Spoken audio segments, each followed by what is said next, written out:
Hmm.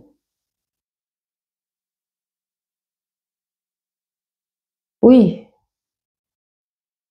tu veux savoir comment j'ai fait. Tu veux savoir comment j'ai réussi à trouver ma mission de vie. Ah, ça, c'est une bonne question, ça. Toi, tu as trouvé ta mission de vie. Comment tu as fait pour trouver ta mission de vie? Comment tu sais que tu as trouvé ta mission de vie? C'est pas évident, hein? C'est pas évident parce qu'il y a beaucoup de personnes qui vivent leur vie sans avoir trouvé leur mission de vie. Et là, quand tu n'as pas trouvé ta mission de vie, ah, c'est un peu triste de partir ou de partir à un moment où tu as peut-être compris, mais tu n'as plus le temps de faire quoi que ce soit. Et oui, trouver sa mission de vie, il y a... Comment est-ce que moi j'ai réussi à trouver ma mission de vie? Ben, j'ai trouvé ma mission de vie après plusieurs errances, je dirais. J'ai commencé, voilà, c'est là où je comprends que le milieu dont on est issu peut influer beaucoup sur nos choix de vie. Parce que moi, par exemple, je suis issue d'une famille modeste, mais mon papa a été parmi tous ses frères et sœurs le seul intellectuel, le seul qui a fait des études poussées au-delà du bac et qui a eu sa licence, qui a eu même sa maîtrise. À tel point que quand moi, j'ai fait mes études et tout, mon père avait une vision toute tracée de mon avenir professionnel. Et il m'a donné plein de conseils à ce niveau-là. Mais j'ai toujours été en conflit avec lui. J'ai fait j'ai commencé, en fait. C'est même pas que j'ai commencé. J'ai fait ce qu'on attendait de moi, des études, de longues études. Je suis allée jusqu'au 3e cycle en universitaire. Mais j'ai laissé tomber à un moment donné. Quand il fallait préparer ma thèse en doctorat, j'ai laissé tomber parce que ça ne me correspondait pas du tout. Je ne me sentais pas bien. À un moment donné, même en tapant, en dactylographiant mon document, j'avais du sang qui coulait du nez à chaque fois. Et au bout de la 3e fois que ça m'est arrivé, j'ai laissé tomber parce que j'ai compris instinctivement que ce n'était pas ma voie, que je me forçais à faire quelque chose qui ne me correspondait pas. Comment arriver à trouver sa mission de vie à tout âge? Parce que il n'est jamais tard pour commencer, hein. Moi, ma mission de vie, je l'ai rencontrée, j'ai plus de 50 ans, même plus de 60 ans. Je l'ai rencontrée justement au début, oui. Donc, moi, j'ai trouvé ma mission de vie après plusieurs années d'errance.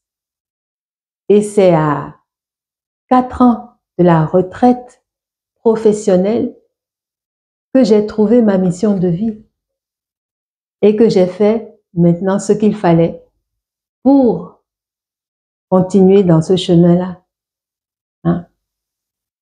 Imagine-toi, 4 ans avant la retraite professionnelle, ça veut dire que j'ai vraiment passé peut-être les 30, 40 premières années de ma vie professionnelle, je dirais, ou les 30 ou 40 premières années de ma vie à faire quelque chose qui ne me correspondait pas. Pour trouver sa mission de vie, il faut se connaître soi-même déjà. Il faut avoir identifié tes valeurs, il faut avoir identifié ce qui te plaît, il faut avoir identifié ce dans quoi tu te sens à l'aise et il faut avoir identifié. Donc, pour reprendre mon propos, donc je disais, pour pouvoir identifier ta mission de vie, il faut d'abord que tu définisses qui tu es, que tu saches qui tu es. Il faut que tu saches quelles sont tes valeurs.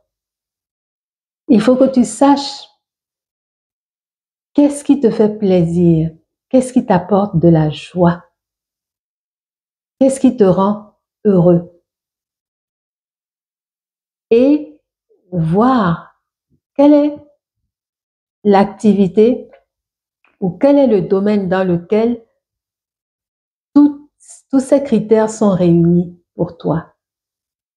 Ça peut être dans le domaine des arts, ça peut être dans le domaine associatif, ça peut être dans le domaine professionnel, ça peut être tout. L'éventail est large, l'éventail des possibilités est large. C'est à toi de déterminer. Et des fois, tu as des manifestations qui sont récurrentes et qui te font comprendre que c'est là, c'est la direction que tu dois prendre pour ta vie et que c'est ce qui te convient. Donc, pour pouvoir définir ta mission de vie, voilà un petit peu ce que je peux te conseiller, ce que je peux te donner comme conseil, comme idée, comme piste de prospection. Comment tu te sens en ce moment? Comment tu te sens en faisant telle activité? Est-ce que tu te sens libre, à l'aise, heureux? Tu le fais dans la joie? Est-ce qu'en le faisant, tu chantes parfois ou tu fredonnes un chant? Ou alors quand tu es en action, tu as le sourire ou tu as une satisfaction? Voilà, c'est des points sur lesquels tu devrais t'interroger et sur lesquels moi j'ai travaillé pour pouvoir déterminer ma mission de vie. À 4 ans de la retraite, mais je suis complètement heureuse et satisfaite et épanouie et ravie d'avoir enfin trouvé ma mission de vie. Alors, toi, dis-moi, as-tu repéré chez toi ce qui te permet de déterminer, d'affirmer que tu as trouvé ta mission de vie? Les points que je viens de te livrer, de te donner, sont, disons, universels. C'est universel. C'est pour ça que tu vois que même le paysan, des fois, il travaille sa terre ou il travaille son activité, son élevage. Et pendant qu'il fait cette activité-là, tu peux l'entendre en train de fredonner un chant. Hein? Donc, quelqu'un qui est dans la joie dans son activité a trouvé sa mission de vie. C'est ce que j'avais à te dire aujourd'hui. Donc, toi, quels sont les points qui te permettent de savoir que tu as trouvé ta mission de vie? J'attends ta réponse dans les commentaires. Je te souhaite une excellente journée et surtout, prends bien soin de toi.